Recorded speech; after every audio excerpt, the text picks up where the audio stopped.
पहला प्रश्न। महाकाश्यप उस दिन सुबह खिलखिला के न हंसा होता तो भी क्या बुद्ध उसे मौन के प्रतीक फूल को देते? प्रश्न पूछते समय थोड़ा सोचा भी करे कि प्रश्न का सार क्या है। यदि ऐसा हुआ होता, यदि वैसा हुआ होता,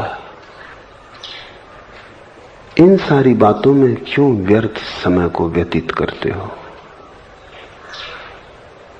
महाकाश्यप न हंसा होता तो बुद्ध फूल देते या न देते, इससे तुम्हें क्या होगा?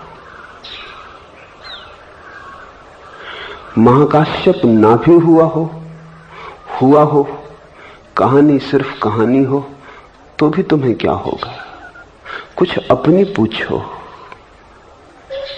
कुछ ऐसी बात पूछो जो तुम्हारे काम पड़ जाए। प्रश्न ऐसे न हो कि सिर्फ मस्तिष्क की खुजलाहट हो, क्योंकि खुजलाहट का गुण है जितना खुजाओ बढ़ती चली जाती है। पूछने के लिए ही मत पूछो।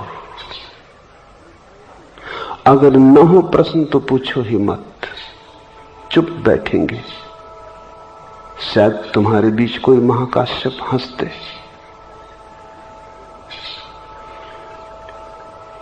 हंसना न हंसना महत्वपूर्ण नहीं है। बाहर जो घटता है उसका कोई मूल्य बुद्ध पुरुषों के लिए नहीं। फूल तो महाकाश्यप को दिया ही होता, वो अकेला ही था वहां जो बुद्ध के मौन को समझ सकता था। हर हालत में फूल उसके पास गया होता, बुद्ध न देते तो भी गया होता। छोड़ दो फिक्र, हंसता नहीं। बुद्ध ना भी देते फूल तो भी मैं कहता हूं उसी के पास गया होता, फूल खुद चला गया होता, कोई बुद्ध को देने की जरूरत भी न थी। घटना को समझने की कोशिश करो, ब्यौरे की व्यर्थ बकवास में मत पड़ो। घटना सीधी है कि बुद्ध चुप रहे, उस चुप्पी को कोई और ना समझ पाया। चुप्पी को समझने के लिए तुम्हें भी चुप होना जरूरी है। जिस भाषा को समझना हो उस भाषा को जानना जरूरी है। मैं हिंदी बोल रहा हूं तो हिंदी जानना जरूरी है। मैं चीनी बोलूं तो चीनी जानना जरूरी है, तभी समझ सकोगे। बुद्ध उस दिन मौन बोले, मौन की भाषा बोले। जो मौन का रस जानता था वही समझा। जो मौन का रस नहीं जानते थे उन्होंने उस मौन को भी अपने चिंतन का व्यापार बना लिया। वो सोचने लगे बुद्ध मौन क्यों बैठे। अभागे लोग जब बुद्ध मौन थे तब चुप हो गए होते तो फूल उन्हें भी मिल सकता था, लेकिन वे सोचने लगे कि बुद्ध मौन क्यों बैठे, कि बुद्ध हाथ में फूल क्यों लिए। जिसने सोचा उसने गंवाया। बुद्धों के पास सोचने से संबंध नहीं जुड़ता। बुद्धों के पास तो न सोचने की कला आनी चाहिए। महाकाश्यप चुप रहा। उसने बस भर आंख देखा। उसने सोचा नहीं, कौन फिक्र करे। इतना अप्रतिम सौंदर्य उस दिन प्रकट हुआ था। ऐसा सूरज उगा था जैसा कभी कभी सदियों में उगता है। बुद्ध उस दिन सब द्वार दरवाजे अपने मंदिर के खोलकर बैठे थे। निमंत्रण दिया था कि जिसे भी आना हो आ जाए। परमात्मा द्वार पर आके खड़ा था, दस्तक दे रहा था। तुम सोचने लगे, तुम विचार करने लगे, ऐसा क्यों, वैसा क्यों, क्यों बुद्ध चुप बैठे हैं, पहले क्यों कभी नहीं बैठे। विचारक चूक गए। महाकाश्यप कोई विचारक न था, वो सिर्फ देखता रहा बुद्ध को। जैसे बुद्ध फूल को देखते रहे, ऐसा महाकाश्यप बुद्ध को देखता रहा। वही तो इशारा था कि जैसे मैं देख रहा हूं फूल को, मात्र दृष्टा हूं, ऐसे ही तुम भी दृष्टा हो जाओ। आज हो चुकी बहुत बातें दर्शन की, अब दृष्टा हो जाओ। दर्शन की बात कब तक चलाए रखोगे? हो चुकी चर्चा भोजन की, अब भोजन करो,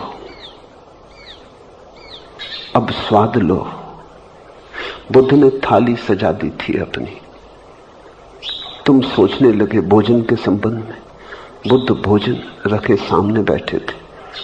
जैसे बुद्ध फूल को देख रहे थे, वैसा ही महाकाश्यप बुद्ध के फूल को देखने लगा। बुद्ध ने एक फूल देखा, महाकाश्यप ने दो फूल देखे। दो फूलों को एक साथ देखा, उन दोनों फूलों का तारतम्य देखा, संगीत देखा, लयबद्धता देखी। एक अपूर्व छंद का उसे अनुभव होने लगा। रुकता भी महाकाश्यप कैसे बिना हंसे। क्यों हंसा महाकाश्यप? हंसा लोगों पर जो कि सोच में पड़ गए हैं। मंदिर सामने खड़ा है और वो मंदिर की खोज कर रहे हैं। सूरज उग चुका है, वो आंख बंद किए प्रकाश की चर्चा में लीन है। महाकाश्यप हंसा लोगों की मूढ़ता पर। हंसा कहना ठीक नहीं, हंसी निकल गई। कुछ किया नहीं हंसने में,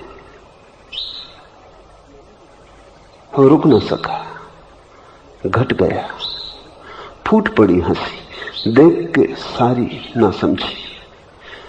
हजारों लोग मौजूद थे, चूके जा रहे हैं। इस मूढ़ता पर हंसा और इस बात पर भी हंसा कि बुद्ध ने भी खूब खेल खेला। जो नहीं कहा जा सकता वो भी कह दिया, जो नहीं बताया जा सकता उसको भी बता दिया। जिसको जतलाने में कभी अंगुलियां समर्थ नहीं हुई, उस तरफ भी इशारा कर दिया। उपनिषद उस दिन मात हो गए।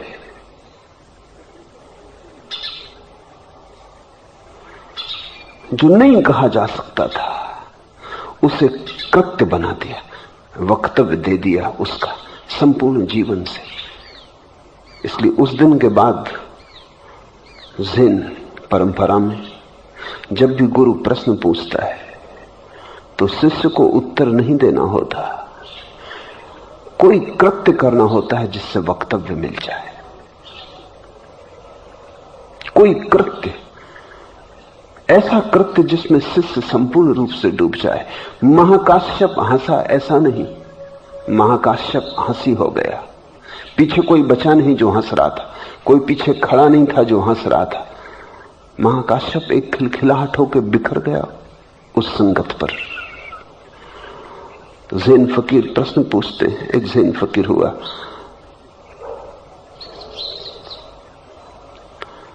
बैठा था, शिष्य बैठे थे। एक बर्तन में पानी रखा था। उसने कहा कि सुनो,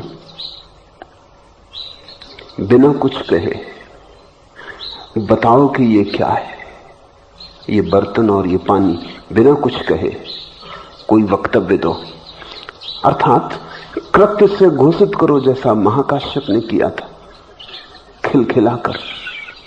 और जब कृत्य से महाकाश्यप ने घोषित किया तो कृत्य से बुद्ध ने उत्तर भी दिया, फूल देकर। आज मैं भी तुम्हें फूल देने को उत्सुक हूं। शिष्य देखने लगे, हाथ में कोई फूल तो नहीं था। सोचने लगे कि ये बात तो और उलझन की हो गई। कम से कम बुद्ध हाथ में फूल तो लिए थे, इस आदमी के हाथ में कोई फूल नहीं। वो फूल के संबंध में सोचने लगे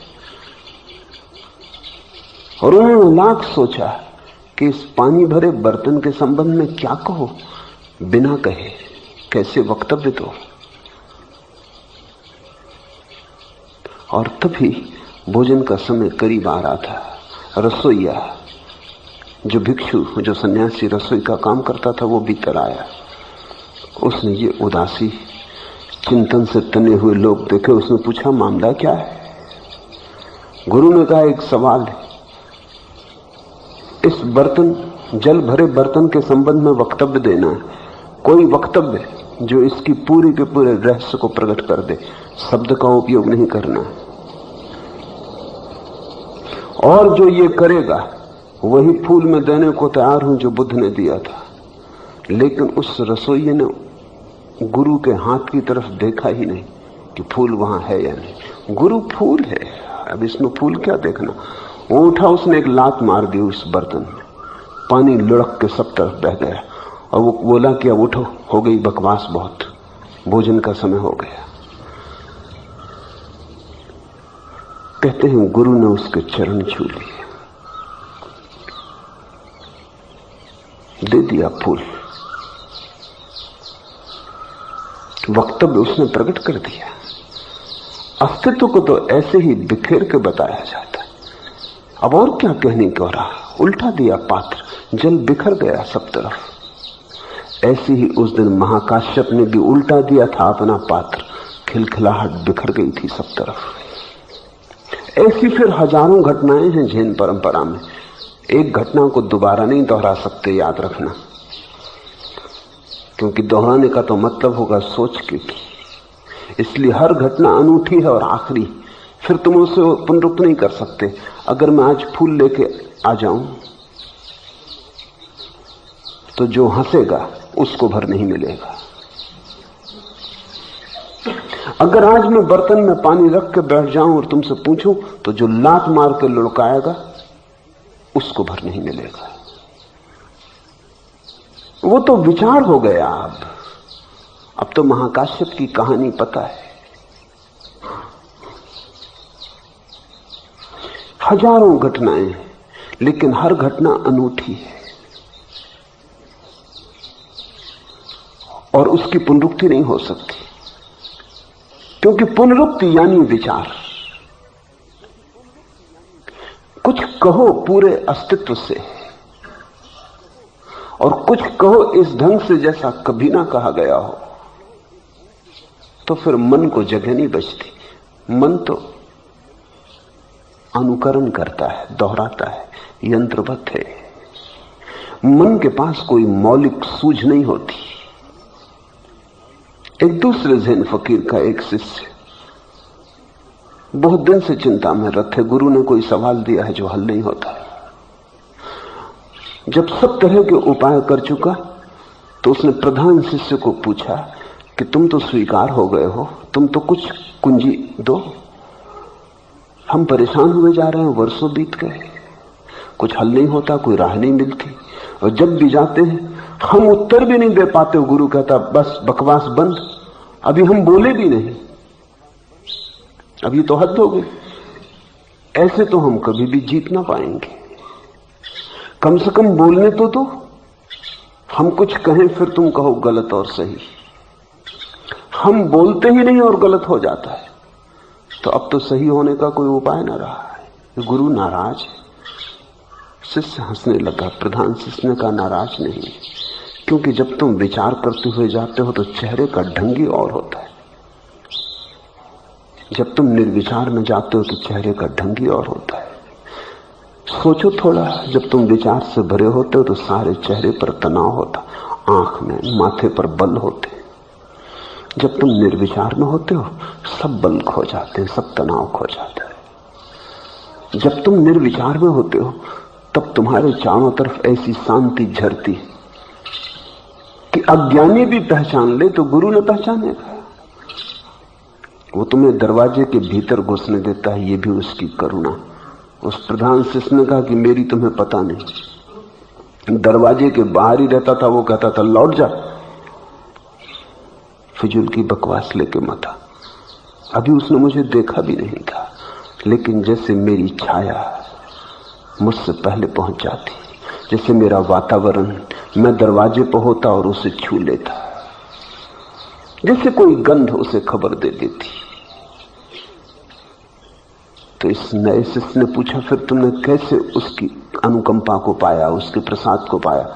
उसने कहा वो तो मैं कभी ना पा सका, जब मैं मर ही गया तब मिला। उसने कहा भले मानुस, पहले क्यों ना बताया, यही हम भी करेंगे। अब कहीं कोई ये कर सकता है? दूसरे दिन वो गया। जैसे ही गुरु ने उसकी तरफ देखा, इसके पहले कि गुरु कहे कि नहीं बकवास बंद, वो भड़ाम से गिर पड़ा, आंखें बंद कर ली, हाथ फैला दी, जैसे मर गया। गुरु ने कहा बहुत खूब,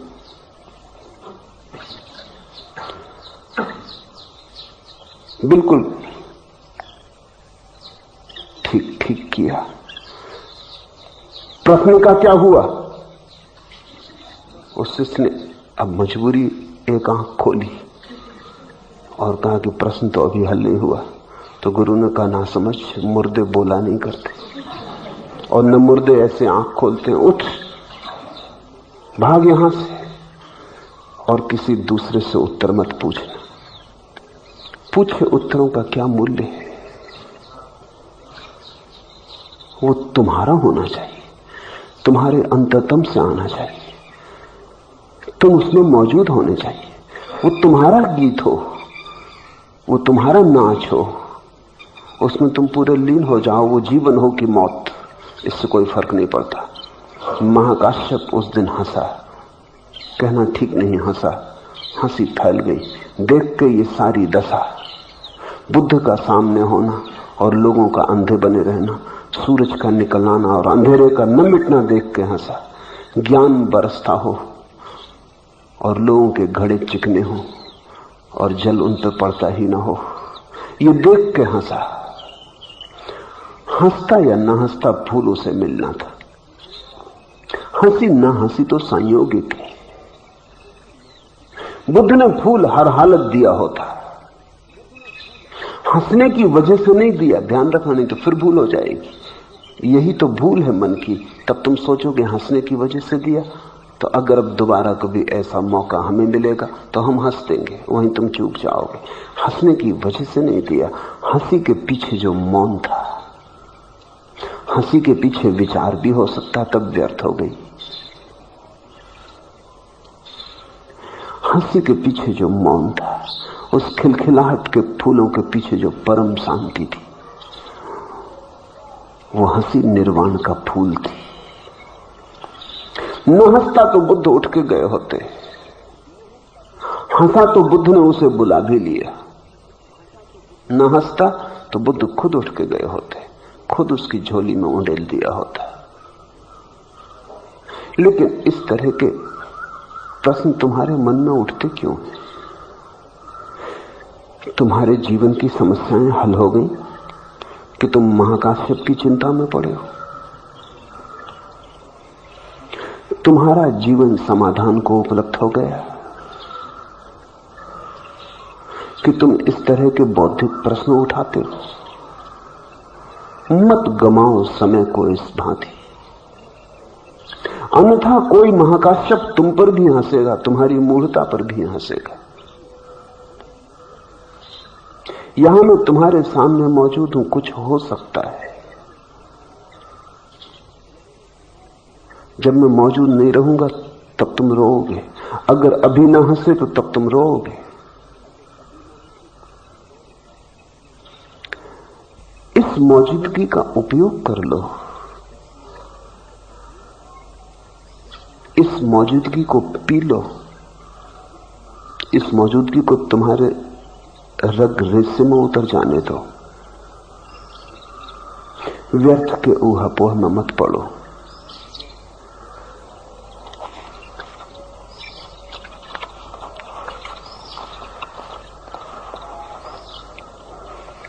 मदरसे तक ही थी बहस आराइयां, पाठशाला तक तर्क जाल, प्रश्न और प्रश्नों के विस्तार। मदरसे तक ही थी बहस आराइयां, चुप लगी जब बात की तह पा गए। तो जो मैं कहता हूं उसको तुम तर्क मत बनाओ, अन्यथा तुम चूके।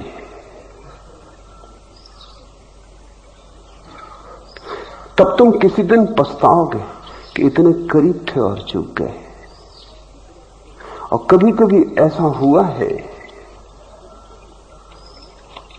कि सोचने वालों ने गंवा दिया है और न सोचने वालों ने पा लिया है। कभी कभी क्या, हमेशा ही ऐसा हुआ है।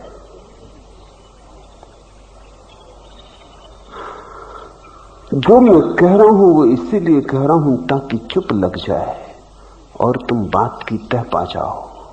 तुम बात में से बात निकाल लेते हो, बात की तह नहीं पाते। एक बात से तुम 10 दूसरी बातों पर निकल जाते हो। मैं करता हूं इशारा चांद की तरफ, तुम अंगुली पकड़ लेते हो। तुम अंगुली के संबंध में पूछने लगते हो, तुम चांद की बात ही भूल जाते हो।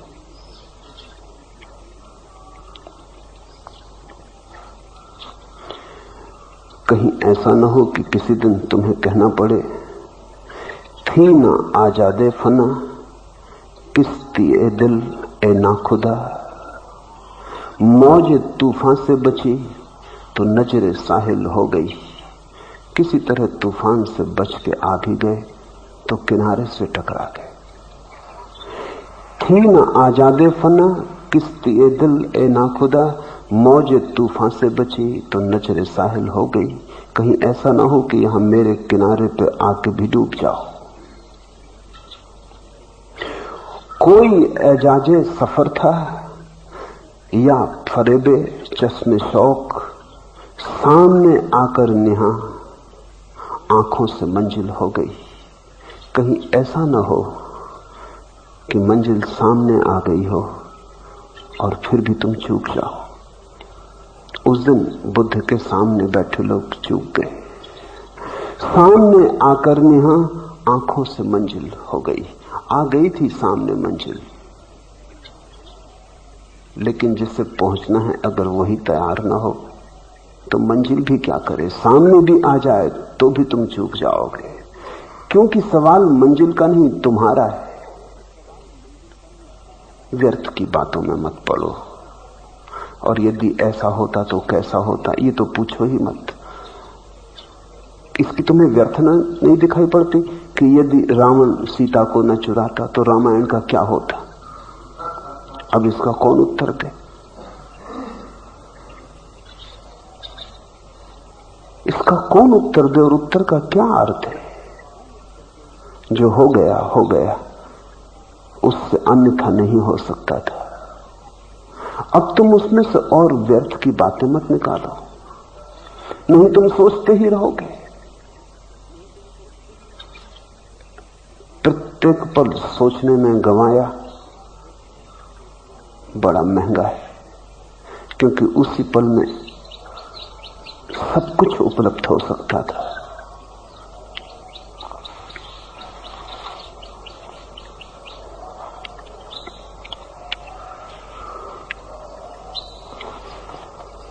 दूसरा प्रश्न, बुद्ध के देह में जीवित रहते उनका भिक्षु संघ एकता में रहा, लेकिन बुद्ध के देह विसर्जन के बाद जैसे जैसे समय बीतता गया बुद्ध धर्म अनेक शाखाओं एवं प्रशाखाओं में बंटने लगा। अज्ञानी संप्रदाय बनाते हैं, लेकिन बुद्ध के ज्ञानी शिष्य भी अनेक विभिन्न एवं विपरीत संप्रदायों में बंट गए। कृपया इस घटना पर कुछ प्रकाश डालें।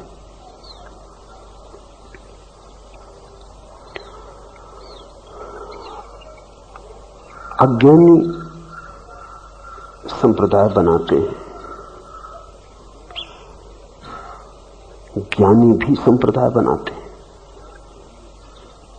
लेकिन अज्ञानी का संप्रदाय कारागृह हो जाता है और ज्ञानी का संप्रदाय मुक्ति की एक राह है। संप्रदाय का अर्थ होता है मार्ग, संप्रदाय का अर्थ होता है जिससे पहुंचा जा सकता है। ज्ञानी मार्ग से पहुंचते हैं, मार्ग बनाते भी। अज्ञानी मार्ग से जकड़ जाते हैं, पहुंचते नहीं।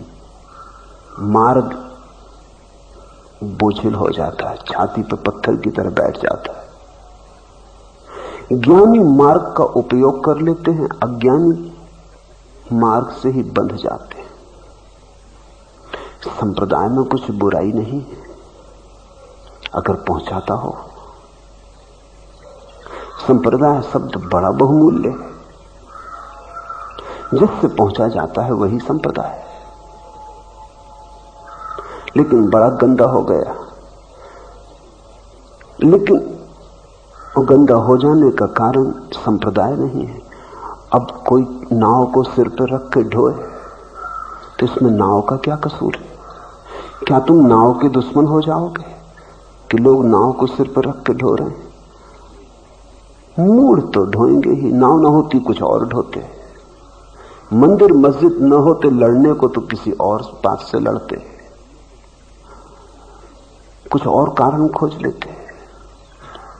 जिन्हें जाना नहीं वे मार्ग के संबंध में विवाद करने लगते, जिन्हें जाना है वे मार्ग का उपयोग कर लेते, और जिसने मार्ग का उपयोग कर लिया वो मार्ग से मुक्त हो जाता है।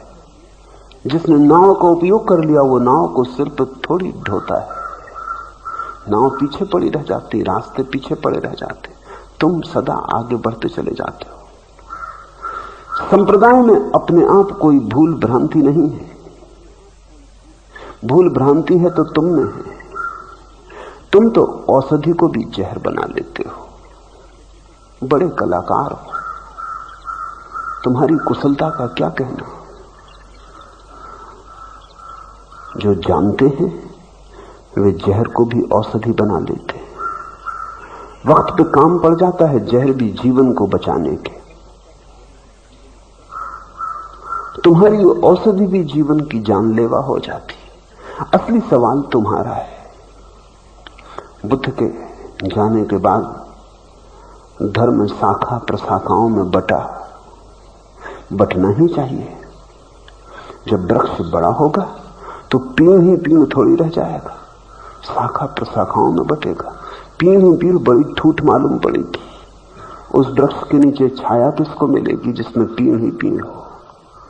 उससे तो खजूर का वृक्ष भी बेहतर, कुछ तो छाया थोड़ी बहुत कहीं पड़ती होगी। वृक्ष तो वही शानदार है, वही जीवित है जिसमें हजारों शाखाएं प्रशाखाएं निकलती। शाखाएं प्रशाखाएं तो इसी की खबर है कि वृक्ष में 1000 वृक्ष होने की क्षमता थी, किसी तरह एक में समा लिया है। हर्ज भी कुछ नहीं है। जितनी शाखाएं प्रशाखाएं हो उतना ही सुंदर, क्योंकि उतने ही पक्षी बसेरा कर सकेंगे, उतने ही पक्षी घोंसले बना सकेंगे, उतने ही यात्री विश्राम पा सकेंगे, उतनी ही बड़ी छाया होगी, उतनी ही गहन छाया होगी। धूप से तपे मांदों के लिए आसरा होगा, शरण होगी। जो वृक्ष ठूंठ रह जाए उसका क्या अर्थ हुआ? उसका अर्थ हुआ वृक्ष बांझ है, उसमें फैलने की क्षमता नहीं है। जीवन का अर्थ है फैलने की क्षमता। सभी जीवित चीजें फैलती हैं, सिर्फ मृत्यु सिकुड़ती है।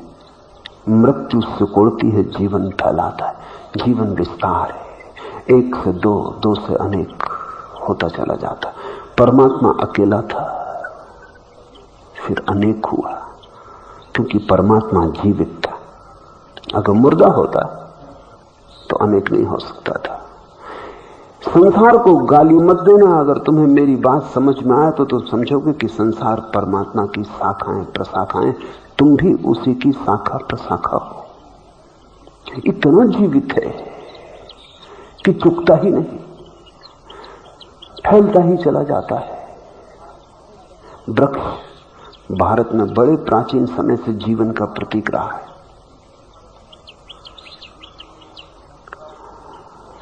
बुद्ध के वृक्ष में बड़ी क्षमता थी, बड़ा बल था, बड़ी संभावना थी। अकेली पीड़ से कैसे बुद्ध का वृक्ष चिपटा रहता, जैसे जैसे बढ़ा शाखाएं प्रशाखाएं हुई। लेकिन ज्ञानी की दृष्टि में उन शाखाओं प्रशाखाओं में कोई विरोध न था। वे सभी एक ही वृक्ष से जुड़ी थी और एक ही जड़ पर जीवित थी। उन सभी का जीवन एक ही स्रोत से आता था। बुद्ध स्रोत थे। ज्ञानी ने इसमें कुछ विरोध न देखा, इसमें इतना ही देखा कि बुद्ध में बड़ी संभावना है। ये जरा हैरानी की बात है, सारी मनुष्य जाति में बुद्ध ने जितनी संभावनाओं को जन्म दिया किसी दूसरे आदमी ने नहीं दिया। महावीर के वृक्ष में केवल 2 शाखाएं लगी, दिगंबर श्वेतांबर, बस। और उनमें भी कोई बहुत फासला नहीं है, क्षुद्र बातों का फासला है कि कोई महावीर का श्रृंगार करके पूजता है, कोई महावीर को नग्न पूजता है। श्रृंगार के भीतर भी महावीर नग्न है और नग्न में भी उनका बड़ा श्रृंगार है। इसमें कुछ बड़ा फासला नहीं, उनकी नग्नता ही श्रृंगार है। अब और क्या सजाना है उनको? और सजाना तो ऐसी है जैसे कोई सांप पे पैर चिपका है। तो सांप अकेला बिना पैर के खूब चलता था, अब तुम और पैर चिपका के उसे खराब मत करो। ये तो उन पर और श्रृंगार करना ऐसी है जैसे कोई मोर को और रंगों से पोते। मोर वैसे ही काफी रंगीन था, अब तुम कृपा करके रंग खराब मत करो। महावीर की नग्नता में ही खूब श्रृंगार है। उन जैसी सुंदर नग्नता कभी प्रकट हुई तो फिर तुम्हारी मौज है। तुम्हारा मन नहीं मानता, इसलिए नहीं कि महावीर में कुछ कमी है, तुम्हारा मन बिना किए कुछ नहीं मानता। तुम कुछ करना चाहते हो, करो भी क्या। महावीर जैसे व्यक्ति के सामने एकदम असमर्थ हो जाते हो। सुंदर कपड़े पहनाते हो, सुंदर आभूषण लगाते हो, ये तुम्हारी राहत है, इससे महावीर का कुछ लेना देना नहीं। तुम्हारे सब वस्त्रों के पीछे भी वे अपनी नग्नता में खड़े नग्न ही हैं। ऐसे छोटे छोटे फासले हैं। दिगंबर कहते हैं कि उनकी कोई शादी नहीं हुई, श्वेतांबर कहते हैं शादी हुई, क्या फर्क पड़ता है। दिगंबर कहते हैं उनका कोई बच्चा नहीं हुआ, जब शादी ही नहीं हुई तो बच्चा कैसे हो। श्वेतांबर कहते हैं उनकी एक लड़की थी, पर क्या फर्क पड़ता है। महावीर में से क्या फर्क पड़ता है शादी हुई कि ना हुई।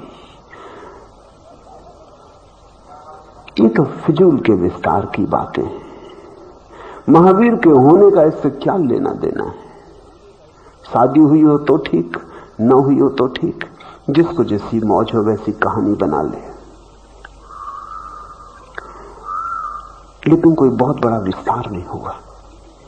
जीसस के भी 2 शाखाएं फूट के रह गई, प्रोटेस्टेंट और कैथोलिक। कोई बड़ा विस्तार नहीं हुआ। बुद्ध अनूठे हैं, अद्वितीय हैं। सैकड़ों शाखाएं हुई और प्रत्येक शाखा इतनी विराट थी कि उसमें से भी प्रशाखाएं हुई। कहते हैं जितना दर्शन के मार्ग अकेले बुद्ध ने खोले, उतने मनुष्य जाति में किसी व्यक्ति ने नहीं खोले। बुद्ध अकेले समस्त प्रकार के दर्शनों का स्रोत बन गए। ऐसी कोई दार्शनिक परंपरा नहीं है जगत में जिसके समतुल परंपरा बुद्ध धर्म में ना हो। अगर तुम बुद्ध धर्म का पूरा इतिहास समझ लो तो बाकी सब धर्मों का इतिहास छोड़ भी दो तो कुछ हर जाना होगा। क्योंकि सारे जगत में जो भी कहीं हुआ है, जो विचार कहीं भी जन्मा है, वो विचार बुद्ध में भी जन्मा है। बुद्ध अकेले बड़े विराट वृक्ष हैं। ये तो सौंदर्य की बात है, ये तो अहोभाव और उत्सव की बात है। इसमें कुछ चिंता का कारण नहीं है। ये तो इतना ही बताता है कि बुद्ध में बड़ी संभावना थी। ज्ञानी ने तो उस संभावना का उपयोग किया, उसमें कोई झगड़ा न था। बिल्कुल विपरीत जाने वाली शाखाएं भी, एक पूरब जा रही, एक पश्चिम जा रही, फिर भी एक ही तने से जुड़ी होती हैं। विरोध कहां है? और उन दोनों का जीवन स्रोत एक ही जगह से आता है। एक बुद्ध ही फैलते चले गए सब में। इससे कुछ अड़चन न थी, लेकिन अज्ञानी अड़चन खड़ी करता है। अज्ञानी की अड़चन ऐसी है कि वो ये भूल ही जाता है कि सभी विरोध अलग अलग दिशाओं में जाती शाखाएं एक ही स्रोत से जन्मी है। मैंने सुना है एक गुरु के 2 शिष्य थे। गर्मी की दोपहर थी, गुरु विश्राम कर रहा था और दोनों उसकी सेवा कर रहे थे। गुरु ने करवट बदली तो दोनों शिष्यों ने आधा आधा गुरु को बांट रखा था सेवा के लिए। बायां पैर एक ने ले रखा था, दायां पैर एक ने ले रखा था। गुरु ने करवट पड़ी तो बदली तो बायां पैर दाएं पैर पर पड़ गया। स्वभावतः झंझट खड़ी हो गई। गुरु तो एक है, शिष्य 2 थे, तो उन्होंने हिंदुस्तान पाकिस्तान बांटा हुआ था। तो जब दाएं पैर पे बायां पैर पड़ा तो जिसका दायां पैर था उसने कहा हटा ले अपने बाएं पैर को। मेरे पैर पर पैर, सीमा होती है सहने की, बहुत हो चुका, हटा ले। उस दूसरे का देखूं किसकी हिम्मत कि मेरे पैर को कोई हटा दे। सिर कट जाएंगे मगर मेरा पैर जहां रख गया रख गया। ये कोई साधारण पैर नहीं, अंगत का पैर है। भारी झगड़ा हो गया, दोनों लठ लेके आ गए। गुरु इस उपद्रव सुन के उसकी नींद खुल गई। उसने देखी ये दशा। उसने जब लठ चलने के ही करीब आ गए, लठ चलने वाले थे गुरु पर, क्योंकि जिसका दायां पैर था वो बाएं पैर को तोड़ डालने को तत्पर हो गया था, और जिसका बायां पैर था वो दाएं पैर को तोड़ डालने को तत्पर हो गया था। गुरु ने कहा जरा रुको, तुम मुझे मार ही डालोगे, ये दोनों पैर मेरे, तुमने विभाजन कैसे किया?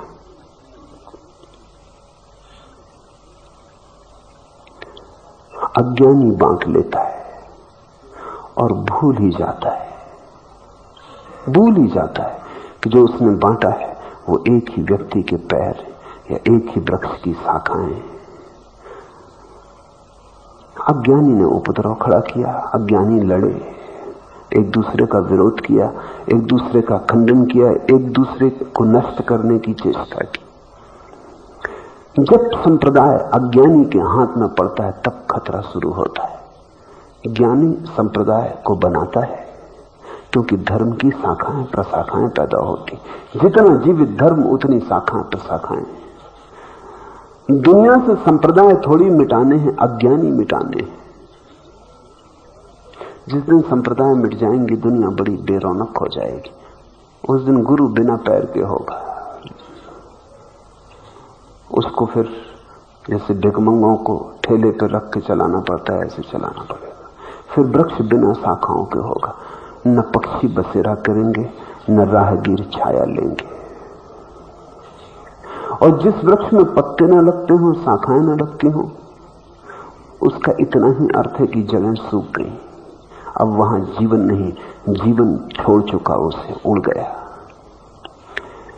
तुम पूछते हो बुद्ध के देह में जीवित रहते उनका भिक्षु संघ एकता में रहा? नहीं, ज्ञानी के लिए तो वो अब भी एकता में है। और तुमसे मैं कहता हूं अज्ञानी के लिए वो तब भी एकता में नहीं था जब बुद्ध जीवित थे।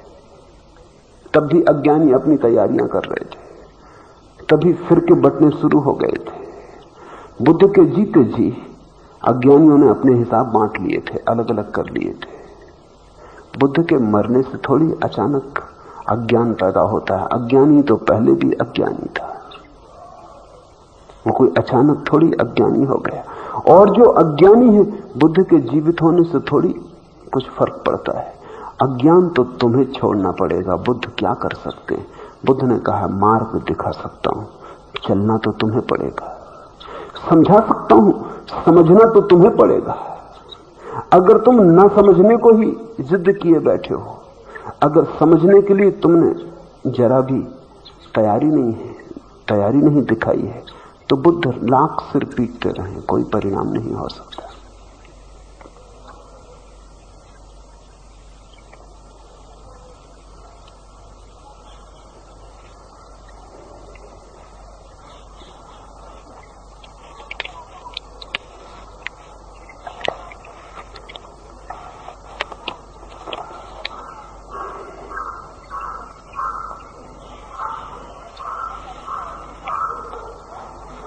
तीसरा प्रश्न, क्या जीवन में सभी कुछ नदी नाव संयोग है?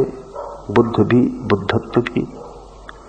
नहीं, बुद्धत्व को छोड़कर सभी कुछ नदी नाव संयोग है, क्योंकि बुद्धत्व तुम्हारा स्वभाव है, संयोग नहीं। ऐसा नहीं कि तुम्हें बुद्ध होना है, तुम बुद्ध हो, बस इतना ही है कि तुम्हें पहचानना है।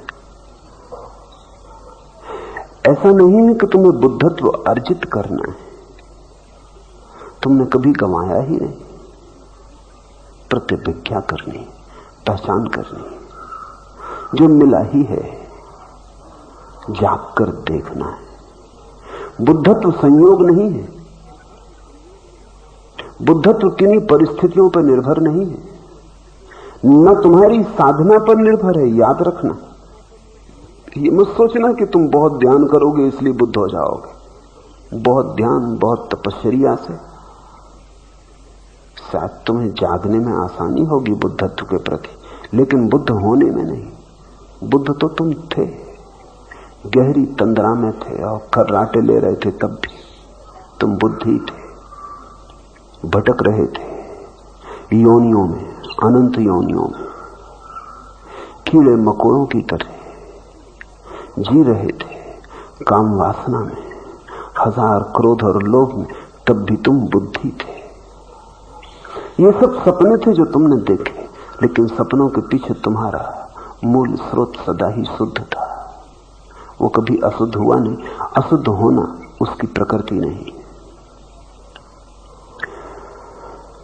और सब जीवन में नदी नाव संयोग है। किसी स्त्री के तुम प्रेम में पड़ गए, तुमने शादी कर ली, वो नदी नाव संयोग है।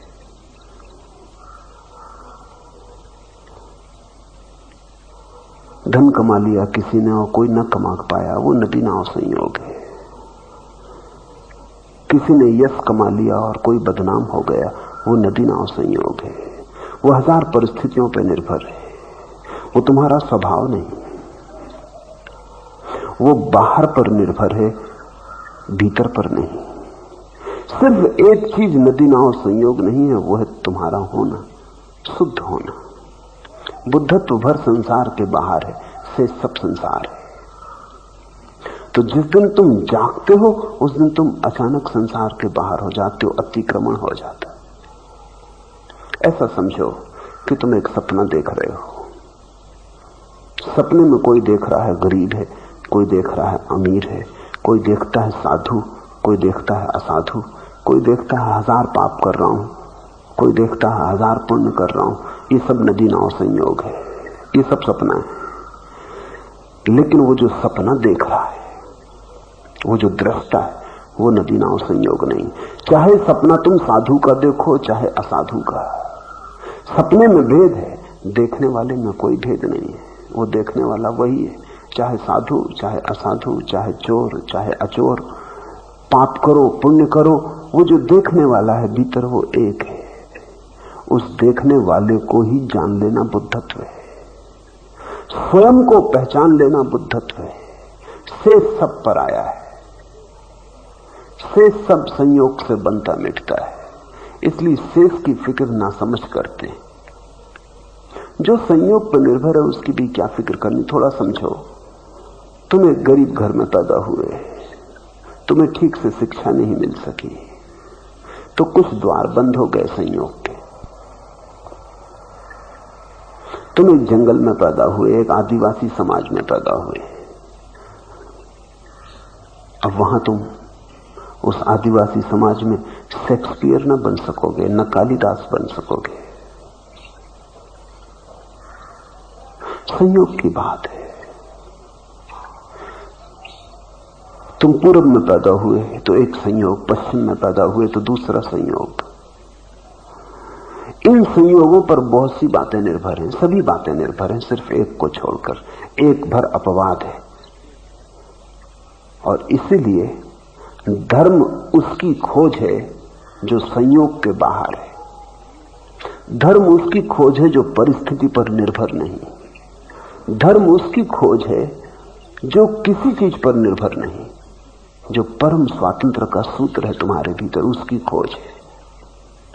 शेष सब तुम खोजते हो वो सब संयोग की बात है। और छोटे छोटे संयोग बड़े महत्वपूर्ण हो जाते हैं। किसी को बचपन में ही चेचक निकल गई और चेहरा कुरूप हो गया। अब इसकी पूरी जिंदगी इस चेचक पे निर्भर होगी, क्योंकि शादी करने में इस व्यक्ति को अड़चन आएगी। इस व्यक्ति को जिंदगी में चलने में 1000 तरह की हीनताएं घेरेंगी। ये सब संयोग की ही बात है। लेकिन चेहरा सुंदर हो कि कुरूप, काला हो कि गोरा, वो जो भीतर दृष्टा है वो एक है।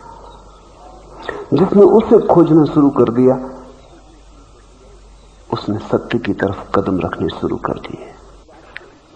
तो इस बात को स्मरण रखो कि जो भी संयोग मालूम पड़े उस पर बहुत समय मत गंवाना, बहुत शक्ति मत लगाना, बहुत अपने को उस पर निर्भर मत रखना। वो है तो ठीक, नहीं है तो ठीक। चिंतन करना उसका, मनन करना उसका, ध्यान करना उसका, जो संयोगातीत है उसका ही नाम बुद्धत्व है।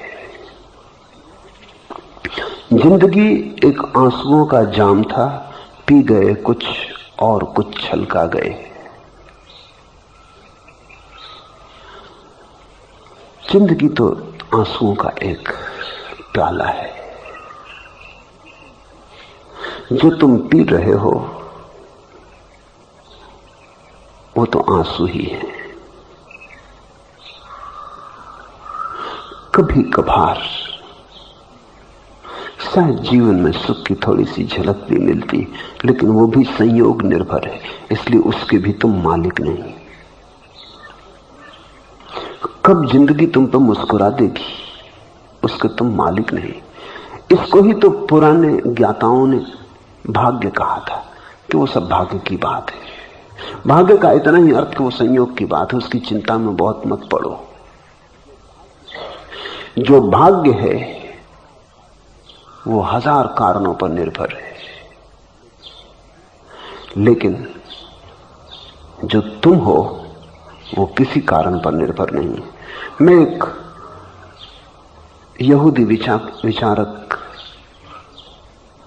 फ्रैंकल का जीवन पढ़ता था। वो हिटलर के कारागृह में कैद था।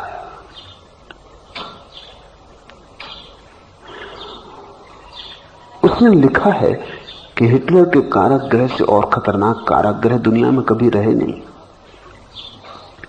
दुख, पीड़ा, सब तरह का सताया जाना, सब तरह का अपमान, हर छोटी छोटी बात पर जूतों से ठुकराया जाना। लेकिन वहां भी उसने लिखा है कि मुझे धीरे धीरे एक बात समझ में आ गई कि मेरी स्वतंत्रता अक्षुण्ण है। जब मैं पढ़ रहा था उसका जीवन तो मैं भी चौंका कि इसने अपनी स्वतंत्रता वहां कैसे पाई होगी। हिटलर ने सब इंतजाम कर दिए परतंत्र करने के, दीन करने के, दुखी करने के। एक रोटी का छोटा सा टुकड़ा रोज मिलता, वो एक दफे भोजन के लिए भी काफी नहीं था, तो लोग उसे छिपा छिपा कर रखते। फ्रैंकल बड़ा मनोवैज्ञानिक, प्रतिष्ठित विचारक, लेकिन उसने भी लिखा है कि बड़े डॉक्टर मेरे साथ थे जिनने कभी सोचा भी ना होगा किसी की दूसरी की रोटी का टुकड़ा चुरा लेंगे। बड़े धनपति मेरे साथ थे जो अपने रोटी के टुकड़े को एक एक टुकड़ा करके खाते। एक टुकड़ा सुबह खा लिया जरा सा, फिर दोपहर में खा लिया, क्योंकि इतनी बार भूख लगेगी, थोड़ा थोड़ा करना ज्यादा बेहतर, बजाय एक बार खा लेने के फिर 24 घंटे भूखा रहना पड़ता है। तो छोटा छोटा मन को समझाते। लोग अपनी रोटी को छिपा के रखते, बार बार देख लेते कि कोई दूसरे ने निकाल तो नहीं ली, क्योंकि 100 कैदी एक जगह बंद। रात लोग एक दूसरे के बिस्तर में से टटोल कर रोटी निकाल लेते। ऐसा दीन हिटलर ने कर दिया। लेकिन उसने लिखा फिर भी मुझे एक बात समझ में आ गई कि मेरी स्वतंत्रता अक्षुण्ण। कैसे? तो उसने लिखा कि सब परतंत्र हो गया है, लेकिन इस परतंत्रता के तरफ मैं क्या दृष्टि लूं उसके लिए मैं मालिक हूं। क्या दृष्टि लूं, कैसे इसे देखूं, स्वीकार करूं, अस्वीकार करूं, लड़ूं न लड़ूं, दृष्टा स्वतंत्र है। और उसने लिखा है कि जिनको भी ये स्वतंत्रता का अनुभव हुआ उन्होंने पाया कि ऐसी स्वतंत्रता की प्रतीति बाहर कभी भी ना हुई थी, क्योंकि जहां इतनी परतंत्रता थी, इतनी काली दीवार थी, वहां स्वतंत्रता की छोटी सी सफेद लकीर बड़ी उभर के दिखाई पड़ने लगी। तो उसने लिखा वहां भी दो तरह के लोग थे कारागृह में। स्वतंत्र लोग भी थे वहां जो स्वतंत्र ही रहे। वहां असली पता चल गया कि कौन स्वतंत्र है। उनको हिटलर झुका ना सका, उनको तोड़ ना सका, उनको भूखा मार डाला, उनको कोड़े लगाए, लेकिन उनको झुकाया ना जा सका। उनको मारा जा सका लेकिन झुकाया ना जा सका। उनकी स्वतंत्रता अक्षुण्ण थी। कौन तुम्हें कारागृह में डाल सकता है? लेकिन अगर तुम्हारे भीतर दृष्टा का बोध ही ना हो तो तुम अपने घर में भी कारागृह में हो जाते हो।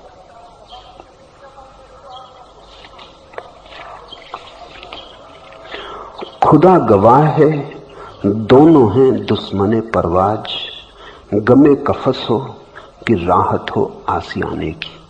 कारागृह का दुख हो वो तो बांधता ही है, कि राहत हो आसियाने की, घर की सुख सुविधा भी बांध लेती।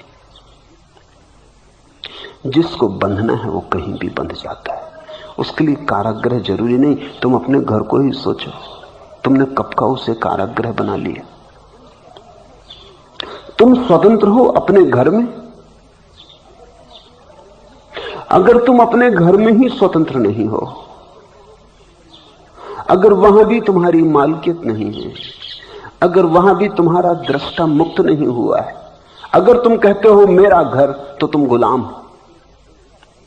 अगर तुम कहते हो इस घर में मैं रहता हूं और ये घर मुझ में नहीं, तो तुम मालिक हो। खुदा गवाह है, दोनों हैं दुश्मने परवाज, आकाश में उड़ने की क्षमता दोनों छीन लेते। गमे कफस हो कि राहत हो आसियाने की। कारागृह तो छीन ही लेता है आकाश में उड़ने की क्षमता, घर की सुख सुविधा भी छीन लेती, सुरक्षा भी छीन लेती। तो असली सवाल न तो घर का है और न कारागृह का है, असली सवाल तुम्हारा है। तुम अगर कारागृह में भी दृष्टा बने रहो तो तुम मुक्त हो, और तुम घर में भी अगर दृष्टा न रह जाओ, भोक्ता हो जाओ, तो बंध गए।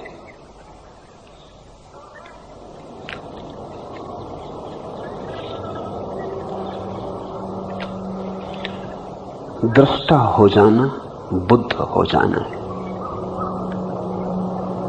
बुद्धत्व कुछ और नहीं मांगता, इतना ही कि तुम जागो और उसे देखो जो सबको देखने वाला है।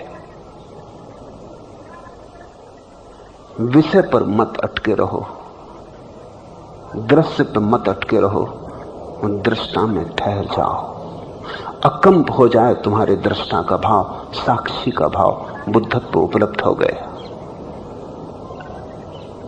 और ऐसा बुद्धत्व सभी जन्म के साथ लेके आए। इसलिए मैं तुमसे कहता हूं, बुद्धत्व जन्म सिद्ध अधिकार है। जब चाहो तब तुम उसे उठा लो, वो तुम्हारे भीतर सोया पड़ा है। जब चाहो तब तुम उखाड़ लो। वो हीरा तुम लेकर ही आए हो, उसे कहीं खरीदना नहीं, कहीं खोजना नहीं।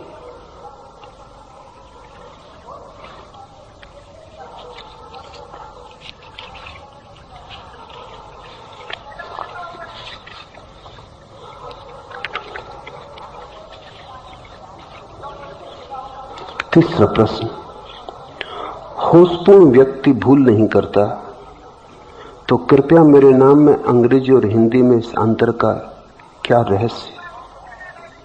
हिंदी स्वामी श्यामदेव सरस्वती और अंग्रेजी स्वामी श्यामदेव भारती।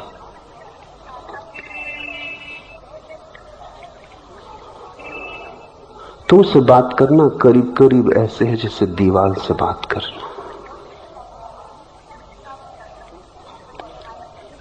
तुमसे बात करना करीब करीब ऐसे है जैसे बहरे आदमी से बात करना। तुम जो समझना चाहते हो वही समझते हो। तुम्हें लाख कुछ और दिखाने के उपाय किए जाएं, तुम उनसे चूकते चले जाते हो। और बड़े मजे की बात है कि तुम जिन सिद्धांतों से मुक्त हो सकते थे, जो सिद्धांत तुम्हारे जीवन को नए आकाश से जोड़ देते, वे ही सिद्धांत तुम अपनी जंजीरों में ढाल लेते हो। जैसे यह बात बिल्कुल सच है कि बुद्ध पुरुष भूल नहीं करते, लेकिन इसका यह अर्थ नहीं है कि जिन चीजों को तुम भूल समझते हो वैसी भूल बुद्ध पुरुष नहीं कर सकते। बुद्ध पुरुष कोई मुर्दा थोड़ी है। सिर्फ मुर्दा बिल्कुल भूल नहीं करते। तो तुम्हारे हिसाब में तो सिर्फ मुर्दे ही बुद्ध पुरुष हो सकते। इसीलिए तो जीवित गुरु को पूजना बहुत कठिन, मरे हुए गुरु को पूजना आसान होता है, क्योंकि मरा हुआ गुरु फिर कोई भूल नहीं कर सकता। बुद्ध पुरुष का तुमने क्या अर्थ ले लिया है? जैसे कि पीछे मैंने कहा कि बुद्ध एक मार्ग से गुजरते थे, एक मक्खी उनके कंधे पर आके बैठ गई। वो बात कर रहे थे आनंद से, उन्होंने उसे उड़ा दिया। मक्खी तो उड़ गई, फिर वो रुक गए और उन्होंने फिर से अपना हाथ उठाया और बड़े आहिस्ता से मक्खी को उड़ाने को गए। आनंद ने पूछा, अब आप क्या करते हैं? मक्खी तो जा चुकी। बुद्ध ने कहा, अब मैं ऐसे उड़ाता हूं जैसे उड़ाना चाहिए था। तुझसे बात में लगा था, बिना होश के मक्खी उड़ाती, चोट लग जाती, कहीं मक्खी पर हाथ जोर से पड़ जाता, कहीं पड़ा नहीं, संयोग, तो हिंसा हो जाती। मैंने जान के नहीं की होती, फिर भी हो तो जाती। तब क्षण दूसरे दिन प्रश्न आ गया कि बुद्ध पुरुषों से तो कोई भूल होती नहीं, और बुद्ध पुरुष ने कैसे मक्खी उड़ा दी? आनंद से बातचीत करते हुए, तुम पागल हो। बुद्ध पुरुष से भूल नहीं होती, इसी का सबूत है उनका दोबारा मक्खी को उड़ाना। अगर तुम जैसे बुद्धू होते तो चुप रह जाते। अगर वो भी इस सिद्धांत को मानते होते कि बुद्ध पुरुष से भूल नहीं होती, कैसे उड़ाऊं? आनंद क्या कहेगा कि आप बुद्ध हो के और भूल कर ली।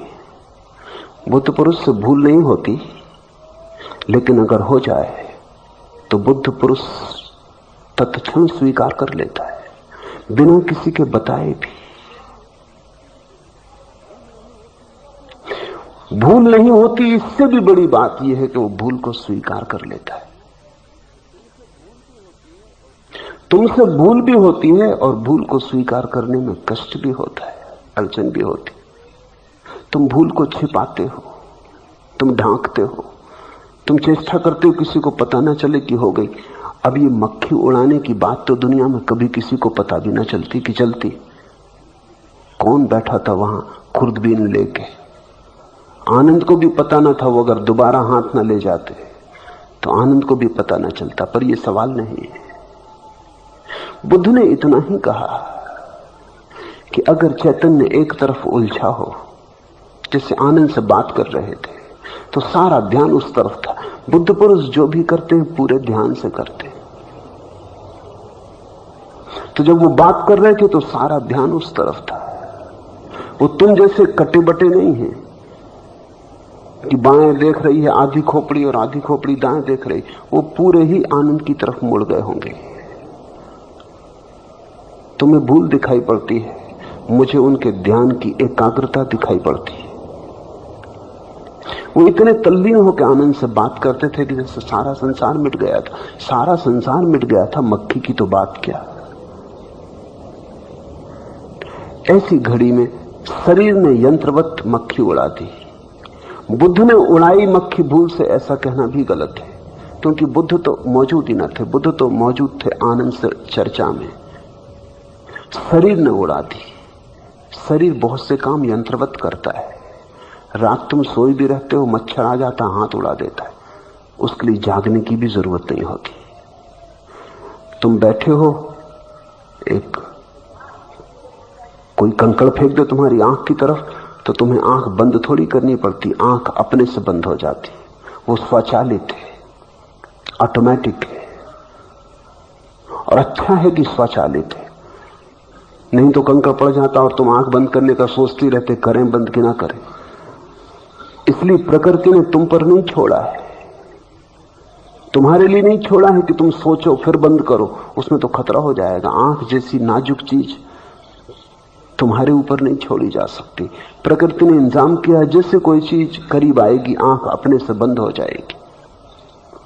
तुम थोड़ी आंख झपकाते हो, आंख झपकती है। तुमने कभी ख्याल किया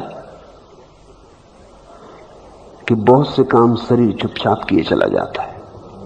तुमने भोजन किया, शरीर पचाता, तुम थोड़ी पचाते हो। तुम्हें तो फिर ख्याल भी नहीं रखना पड़ता कि शरीर पचा रहा है, अपने आप पचाया चला जाता है। उस घड़ी बुद्ध ने जो पहली दफा मक्खी उड़ाई, वो बुद्ध ने उड़ाई ये कहना ही गलत है। कहने की बात है, इसलिए उस तरह कही गई। हुआ ऐसा कि बुद्ध तो पूरे के पूरे आनंद से चर्चा में मौजूद थे। मक्खी आ गई, शरीर ने उड़ा दी। बुद्ध ने शरीर को सुधारा। जब दोबारा उन्होंने मक्खी उड़ाई तो उन्होंने शरीर को एक पाठ दिया कि ऐसे उड़ानी थी। मैं घर पे नहीं था तो भी गलती नहीं होनी चाहिए, मैं मौजूद नहीं था तो भी गलती नहीं होनी चाहिए। अगर मैं ना भी रहूं तो भी तुझे ऐसे ही मक्खी उड़ानी चाहिए जैसे बुद्ध पुरुषों को शोभा देती। ये शरीर को थोड़ा सा संशोधन किया, लेकिन तत्क्षण दूसरे दिन सवाल आ गया कि बुद्ध पुरुषों से भूल हो गई। तुम इतने उत्सुक हो भूल दूसरे की देखने में कि बुद्ध पुरुषों में भी देखने का रस तुम्हारा छूटता नहीं।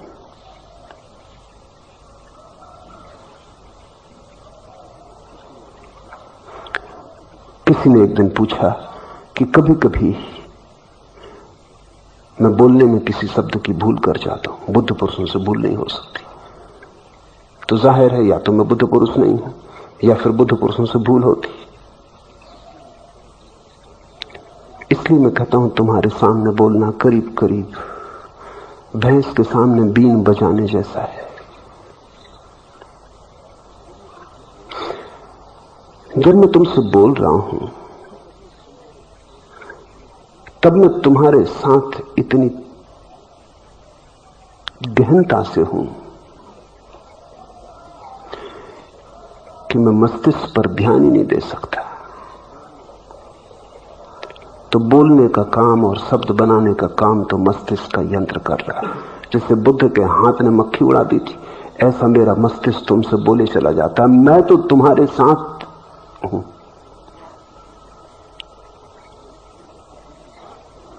यंत्र कई दफे भूलें कर जाता है। यंत्र की भूलें मेरी भूलें नहीं। और जिसने मुझे पहचाना वो ऐसे सवाल ना उठाएगा। ऐसे सवाल तुम्हारे मन में उठ जाते क्योंकि तुम आ गए हो भला मेरे पास, लेकिन झुकने की इच्छा नहीं। कोई भी बहाना मिल जाए तो तुम अपना झुकना वापस ले लो। क्या रे, इस आदमी से एक शब्द की भूल हो गई, कहना कुछ था कह कुछ और दिया, फिर पीछे सुधारना पड़ा। तुम इस तलाश में हो कि किसी भी तरह तुम्हारा समर्पण बच जाए। सच्चाई यह है कि मैं एक बहुत कठिन काम कर रहा हूं। तुम्हारे साथ हो सकता हूं पूरा, बोलने की वजह से एक दूसरा काम भी मुझे साथ में करना पड़ रहा है। अच्छा तो यही होता कि मैं चुप हो जाता, तुम्हें भी भूल न मिलती, मेरी भी झंझट छूट जाती। लेकिन तुम शब्दों को भी नहीं समझ पा रहे हो, तुम मौन को भी नहीं समझ पाते। मेहर बाबा चुप हो गए तो ऐसे लोग थे जो समझते थे कि बोलने को कुछ नहीं आता इसलिए चुप हो गए। तो वहां भी भूल खोज लोगे। बुद्ध ने बहुत से प्रश्नों के जवाब ना दिए तो सुनने वालों ने समझा कि इनको कुछ आता नहीं है। जब आते नहीं तो जवाब कैसे देंगे। बुद्ध ने इसलिए जवाब नहीं दिए कि जवाब उन बातों के दिए ही नहीं जा सकते। उन बातों का जवाब केवल वही दे सकता है जो जानता ना हो। जो जानता है वो चुप रह जाएगा। जब मैं तुमसे बोल रहा हूं तो मैं एक अति कठिन काम कर रहा हूं। पहला कि तुम्हारी और मेरी उपस्थिति संपूर्ण रूप से एक हो जाए तो बोल नहीं सकता, या फिर मैं बोलूं तो तुमसे मेरी उपस्थिति का कोई मिलन ना हो पाए तो फिर बोल सकता हूं। लेकिन वे शब्द फिर कोरे होंगे। तब शब्द की कोई भूल ना होगी। पंडित से कभी शब्द की भूल नहीं होती, बुद्धों से होती। पंडित शब्द में कुशल होता है क्योंकि यंत्र को ही निखारता रहता है। शब्द तो काम चलाऊ है। जो मुझे कहना है वो इन काम चलाऊ शब्दों से तुम समझ लेना। तुम ये बैठे मत सोच लेना कि व्याकरण की कोई भूल हो गई। तो बुद्ध पुरुषों से कैसे भूल हो सकती? व्याकरण मुझे आती ही नहीं। इतना चला ले रहा हूं वो भी चमत्कार है। मौन आता है, भाषा नहीं आती, किसी तरह चला ले रहा हूं। अभिमित्र ने पूछा है कि होशपूर्ण व्यक्ति भूल नहीं करता, तो कृपया मेरे नाम में अंग्रेजी में तो लिखा है स्वामी श्यामदेव भारती और हिंदी में लिखा है स्वामी श्यामदेव सरस्वती। जरूर मैं तुम्हें देखने में लग गया होऊंगा जब ये नाम लिखे। और संभावना इसकी है श्यामदेव भारती श्यामदेव सरस्वती कि तुम दो आदमी हो, एक नहीं।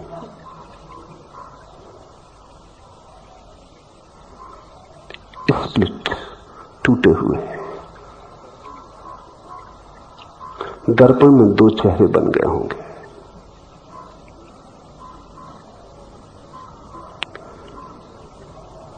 इस तरह भी तुम देख सकते थे, लेकिन उस तरह देखोगे तुम्हारी जिंदगी तुम्हें बदलनी पड़े। तुमने तत्क्षण देखा कि अरे बुद्ध पुरुष से भूल हो गई, कहां फंस गए। कोई और बुद्ध पुरुष खोजे जो श्यामदेव सरस्वती लिखे तो श्यामदेव सरस्वती ही लिखे। ज़ेन फकीर हुआ लिंची। वो अपने शिष्यों को नाम दे देता और भूल जाता। किसी को कोई नाम दे देता और जब वो दूसरे दिन उसको बुलाता तो किसी और नाम से बुलाता। लोग कहते ये भी क्या बात है, हमने तो सुना है कि बुद्ध पुरुष कभी इस तरह का विस्मरण नहीं करते। लिंची कहता लेकिन जिसको मैंने नाम दिया था कल, वो अब है कहां? तुम कुछ और ही होके आ गए हो। तुम ही आते जो कल थे तो पहचान भी लेता, तुम ही बदल के आ गए तो अब मैं क्या करूं। दूसरा फकीर हुआ बोकोजू। वो रोज सुबह उठ के कहता बोकोजू, और फिर खुद कहता यस सर, जी हां यही हूं। उसके शिष्य पूछते कि क्या मामला है? वो कहता रात सोने में भूल जाते हैं कि कौन सोया था। सुबह अगर याद न कर लो, ऐसा 2, 4, 10 दिन निकल जाएं, अपना नाम ही भूल जाए, क्योंकि मैं कोई नाम तो नहीं हूं।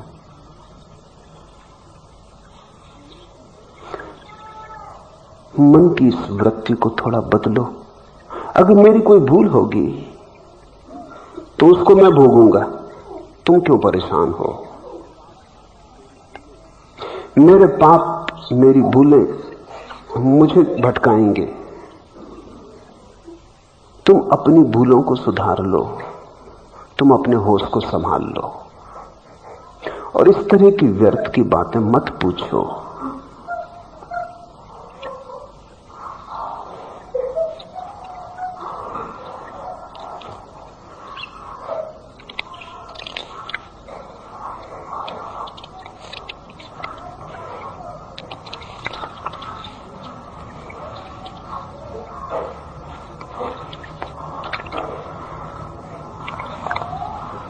अंतिम प्रश्न।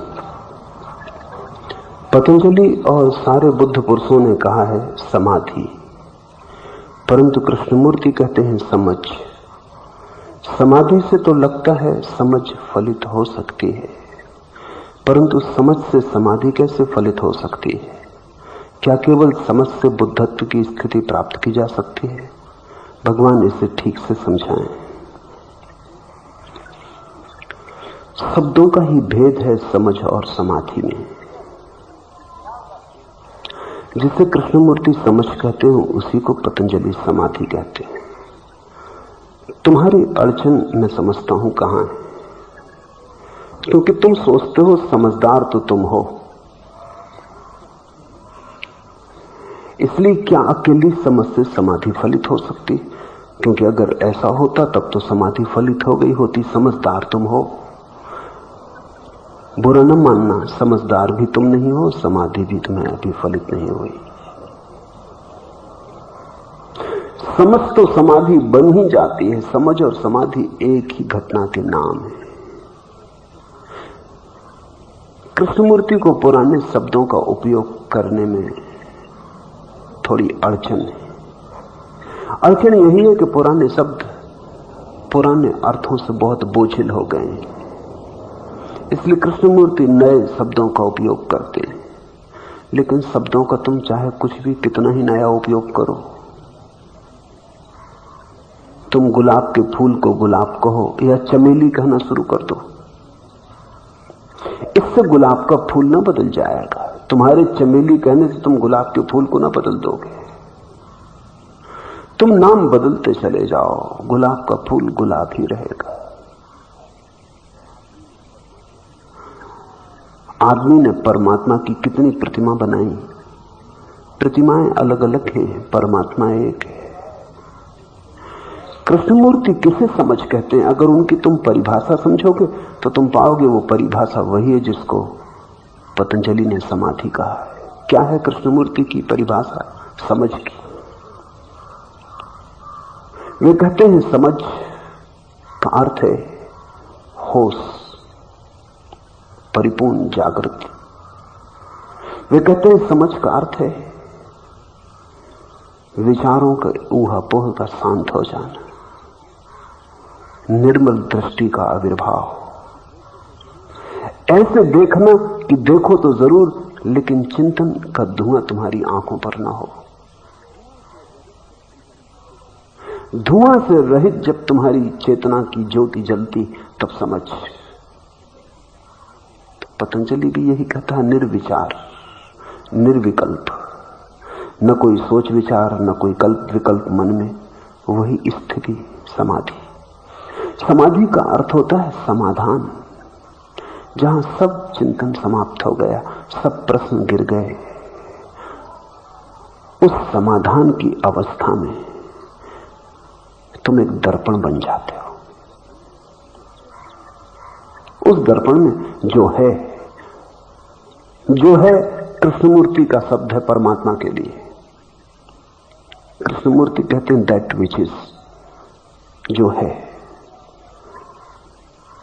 पतंजलि कहेगा सत्य, मीरा कहेगी कृष्ण, बुद्ध कहेंगे निर्वाण। ये उनके अपने अपने शब्द हैं। जो है वो तुम्हें उसी क्षण दिखाई पड़ेगा जब तुम्हारी सब धारणाएं गिर जाएंगी। जब तक तुम धारणा से देखोगे तब तक तुम वही देख लोगे जो तुम्हारी धारणा दिखा देगी। जैसे किसी ने रंगीन चश्मा लगा के संसार देखा तो उसी रंग का दिखाई पड़ने लगता। हर धारणा का रंग, समझ निर्धारणा है, उसका कोई रंग नहीं। समझ का अर्थ है वही दिखाई पड़ जाए जो है, जैसा है वैसा ही दिखाई पड़े।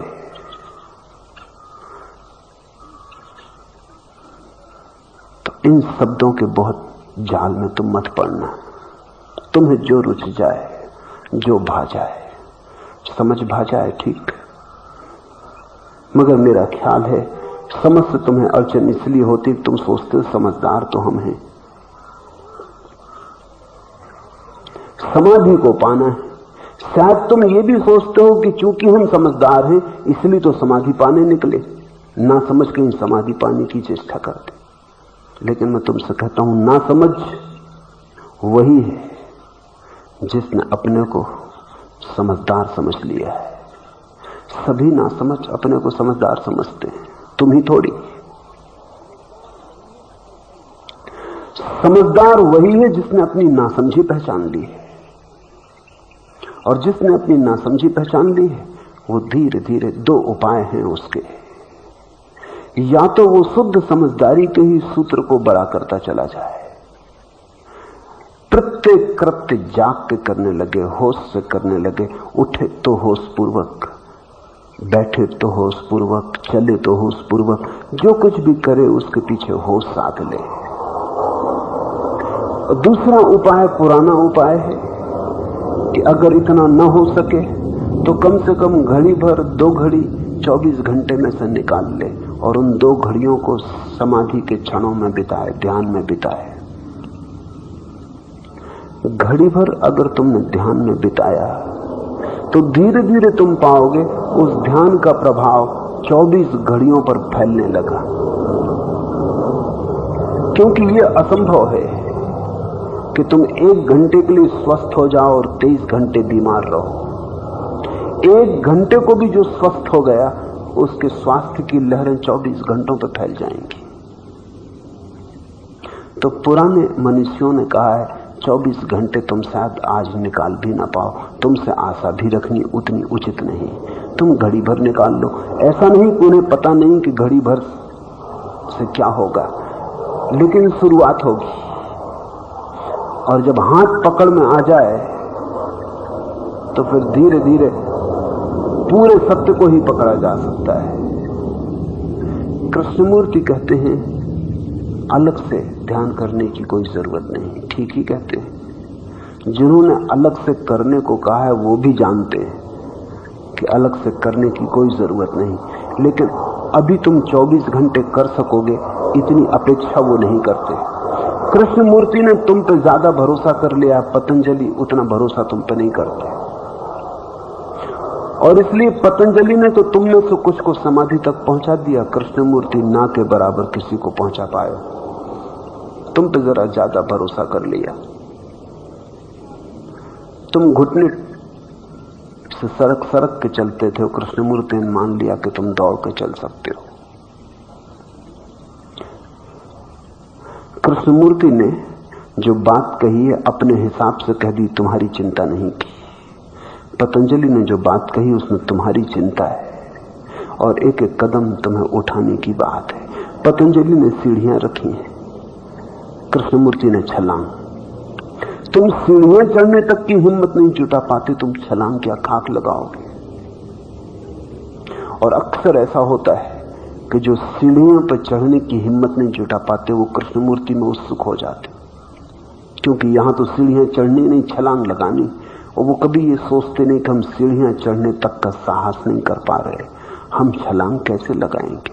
लेकिन छलांग लगानी है, सीढ़ियां चढ़ने से क्या होगा, इस भांति बहाना मिल जाता है। सीढ़ियां चढ़ने से बच जाते और छलांग तो लगानी किसको है। जितना ज्यादा मैंने तुम्हारे भीतर झांक के देखा उतना ही पाया कि तुम अपने को धोखा देने में बहुत कुशल हो। तुम्हारी सारी समझदारी वही है। कृष्णमूर्ति ने तुम पर जरूरत से ज्यादा आस्था कर ली, तुम इस योग्य नहीं। इसलिए कृष्णमूर्ति जीवन भर चिल्लाते रहे और किसी को कोई सहायता नहीं पहुंची, क्योंकि वो वहां से मान के चलते हैं जहां तुम नहीं हो। और जो लोग उनके आसपास इकट्ठे हुए उनमें अधिक लोग ऐसे हैं जो कुछ भी नहीं करना चाहते, उनको बहाना मिल गया। उन्होंने कहा करने से कहीं कुछ होगा। ये तो होश की बात है, करने से क्या होगा। करने से भी बच गए, होश तो साधना किसको है। मेरे पास रोज ऐसी घटना आती। अगर मैं किसी को कहता हूं कि तुम शांत ध्यान करो तो वो कुछ दिनों बाद आके कहता है कि ऐसा शांत बैठने से कुछ नहीं होता, और शांत बैठने से होगा भी क्या, ऐसा आंख बंद करने से कहीं कुछ ध्यान हुआ है। अगर मैं उनको कहता हूं कि छोड़ो, सक्रिय ध्यान करो, कुछ दिन बाद वो आके कहते हैं ऐसे नाचने कूदने उछलने से क्या होगा। अरे ध्यान तो शांत होना चाहिए।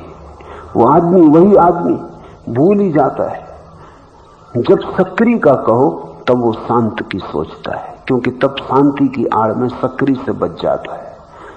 जब शांत की कहो तब वो सक्रिय की सोचता है, सक्रिय की आड़ में शांत से बच जाता है। तुम बचने ही चले हो, फिर तुम्हारी मर्जी, बदलना है या बचना है। कृष्णमूर्ति के शब्द बहुमूल्य हैं, लेकिन बेईमानों के हाथ में पड़ गए। और बेईमानों को बड़ी राहत मिल गई। न पूजा करनी, न प्रार्थना करनी, न ध्यान करना, सिर्फ समझ। और समझ तो है ही तुम्हारे पास। तब उनकी तकलीफ ये होती है कि समझ तो हमारे पास है ही, पूजा करनी नहीं, ध्यान करनी नहीं, प्रार्थना करनी नहीं, समाधि नहीं आ रही, समझ भी तुम्हारे पास नहीं है। मैं तुमसे कहता हूं कृष्णमूर्ति की समझ पतंजलि की समाधि से ज्यादा कठिन, क्योंकि पतंजलि ने टुकड़े टुकड़े करके सीढ़ियां बना दी हैं, लंबे रास्ते को छोटे छोटे खंडों में तोड़ दिया है। बुद्ध एक जंगल से गुजरते थे, राह भटक गए थे। अब तुम कहोगे कि बुद्ध पुरुष और राह भटक जाते। बुद्ध पुरुष अगर राह भटक ही ना सकते हो तो मुर्दा। राह भटक गए, जहां पहुंचना था न पहुंच पाए, देर होने लगी। तो आनंद ने राहगीर से पूछा कि गांव कितने दूर है। उस राहगीर ने कहा बस 2 कोस। चल पड़े, 2 कोस पूरे हो गए, लेकिन गांव का कोई पता नहीं। फिर किसी राहगीर को पूछा, उसने कहा बस 2 कोस। आनंद ने कहा ये लोग कैसे, इनका कोस कितना बड़ा, 2 कोस हम पार हो गए। पहला आदमी धोखा दे गया मालूम होता, या उसे पता नहीं था, जवाब देने के मजे में जवाब दे गया। क्योंकि गुरु होने का जब मौका मिले तो कोई छोड़ता नहीं। तुम्हें पता भी ना हो कि कितनी दूर कह दिया, आप कम से कम कहने से पता तो चला कि पता है। फिर बुद्ध मुस्कुराते रहे। 2 कोस फिर पूरे हो गए, गांव का कोई पता नहीं। आनंद ने कहा ये इस गांव के आदमी से भी झूठ मालूम होते। फिर किसी को पूछा, उसने कहा कि बस 2 कोस। तब तो आनंद गुस्से में आ गया, उसने कहा हद हो गई, जो देखो वही 2 कोस कहता है, 2 कोस का मतलब कितना होता है। बुद्ध ने कहा नाराज ना हो, इस गांव के लोग बड़े करुणावान हैं, 4 कोस तो चला दिया उन्होंने। अगर पहला आदमी कहता 10 कोस 8 कोस, शायद हम थक के ही बैठ जाते कि अब कहां जाना, अब नहीं चलना हो सकता। 2 कोस के भरोसे पे चल लिए, 2 कोस पार हो गए। फिर 2 कोस के भरोसे पे चल लिए, वो भी पार हो गया। अब इसकी मान लो, ऐसा लगता है कि अब 2 ही कोस है, 6 कोस रहा होगा शुरू में। जब वे पहुंच गए 2 कोस के बाद, तो आनंद ने बुद्ध से क्षमा मांगी कि मुझे क्षमा कर दें, मैं तो समझा कहां के झूठे बेईमान दुष्ट लोग हैं कि कम से कम रास्ता तक सही नहीं बता सकते। लेकिन बुद्ध ने कहा करुणावान है, पतंजलि ज्यादा करुणावान है, कृष्णमूर्ति कठोर है। कृष्णमूर्ति उतनी बता देते हैं जितना वो कहते हैं 1000 कोस। तुम बैठ गए, तुमने कहा आप देखेंगे। पतंजलि कहते बस 2 कोस है, जरा चल लो पहुंच जाओगे। पतंजलि को भी पता है 1000 कोस है, लेकिन तुम्हारी हिम्मत 1000 कोस चलने की एक साथ हो नहीं सकती। तुमसे उतना ही कहना उचित है जितना तुम चल सको। पतंजलि मंजिल को देख के नहीं कहते, तुमको देख के कहते हैं कि तुम्हारे पैरों की हिम्मत कितनी, साहस कितना, सामर्थ्य कितनी। 2 कोस देख लेते हैं कि 2 कोस ही आदमी चल सकता है। अगर 2 कोस चल सकता है तो 2.5 कोस बता दो, 2 कोस के सहारे आधा कोस और भी चल जाएगा, फिर बता देंगे 2.5 कोस, जल्दी क्या है, और धीरे धीरे पहुंचा देंगे। पतंजलि आहिस्ता आहिस्ता क्रमबद्ध तोड़ते हैं। इसलिए पतंजलि का पूरा योग शास्त्र बड़ी क्रमिक सीढ़ियां हैं, एक एक कदम पतंजलि हजारों को ले गए, कृष्णमूर्ति नहीं ले जा सके। और कुछ ऐसा नहीं है कि कृष्णमूर्ति ने ये बात पहली दफे कही है। कृष्णमूर्ति जैसे चिंतन के लोग पहले भी हुए, उन्होंने भी इतनी ही बात कही है, यही बात कही है, वो भी किसी को नहीं पहुंचा सके। कृष्णमूर्ति की ज्यादा इच्छा यह है कि तुमसे सच कहा जाए, सत्य की बड़ी प्रामाणिकता है। वो कहते हैं 1000 कोस है तो 1000 ही कोस कहना, 1 कोस भी कम करके हम क्यों कहें, झूठ क्यों बोलें। कृष्णमूर्ति कहते हैं कहीं झूठ बोलने से किसी को सत्य तक पहुंचाया जा सकता है। मैं तुमसे कहता हूं हां, पहुंचाया जा सकता है, पहुंचाया गया है, पहुंचाया जाता रहेगा। और तुम अनुग्रह मानना उनका जिन्होंने तुम्हारे कारण झूठ तक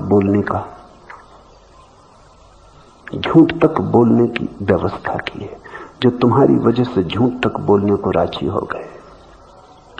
सत्य को कह देना बहुत कठिन नहीं है। अगर तुम्हारी चिंता न की जाए तो सत्य को कह देने में क्या कठिनाई है। जैसा है वैसा कह दिया, बात खत्म। अगर तुम्हारी चिंता की जाए तो वैसा कहना होगा जहां से तुम्हें खींचना है। तुम एक गहरे गर्त में पड़े हो, तुम्हारे अंधकार में रोशनी पहुंचती ही नहीं। तुमसे रोशनी की बात भी क्या करनी, तुम्हें तो धीरे धीरे सने सने अंधेरे के बाहर लाना है। तुमसे कुछ कहना जरूरी है जिसका तुमसे आज तालमेल बैठ जाए। कल की कल देख लेंगे। पर ये दो दृष्टिकोण है, जिसको जो जम जाए, जिसको जो रम जाए। एक बात भर ख्याल रखना, न तो पतंजलि की समाधि का तुम्हें अभी पता है, न कृष्णमूर्ति की समझ का। वो दोनों एक ही चीज के दो नाम हैं। और तुम ये जान लेना कि तुम ना समझो और समाधि शून्य हो।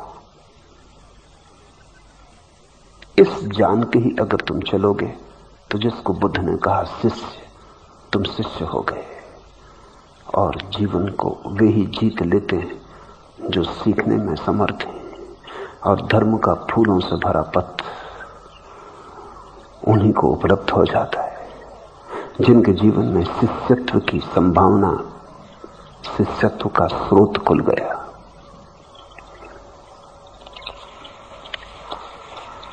आज इतना है।